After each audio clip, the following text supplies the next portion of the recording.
Bosh miya oldingi arteriya sindromi. Bosh miya oldingi arteriya sindromi bunda bosh miyadagi oldingi arteriya ichki karotid arteriyasining asosiy tarmoqlaridan biri bo'lib, oldingi klinoid jarayon darajasida boshlanadi. Ushbu arteriya va uning tarmoqlarining o'tkazuvchanligining buzilganda qarama-qarshi tomonda spastik gemiparez rivojlanadi. Parez asosan oyoqlarda, qo'llarga qaraganda ko'proq namoyon bo'ladi. Oyoqda u asosan distal sohada, qo'lda esa proksimal sohada kuzatiladi. Oyoqdagi patologik reflekslar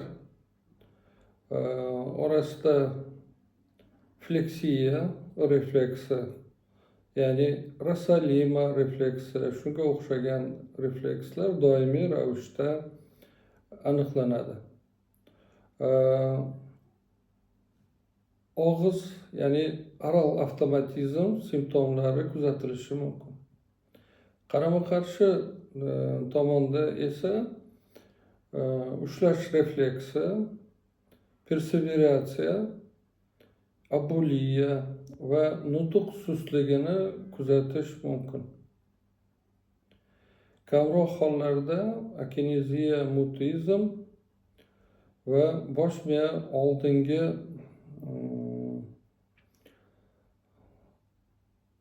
arteriyalarida gemodinamikaning buzilishlari yuzaga keladi. Ba'zan falajlangan oyoqda yengil sezgi buzilishlari qayd etiladi.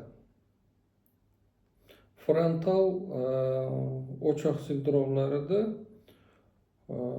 shularga xos xotira buzilishlari va turli darajadagi ruhiy buzilishlar ko'pincha kuzatiladi. Bosh miya oldingi arteriyasi ichki karotid arteriyaning asosiy tarmoqlaridan biri.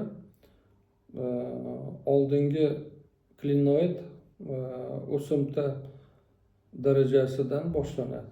Ya'ni shu darajadan boshlab oldingi arteriya sindromi boshlanadi. E'tiboringiz uchun rahmat. Kanalimizda qoling.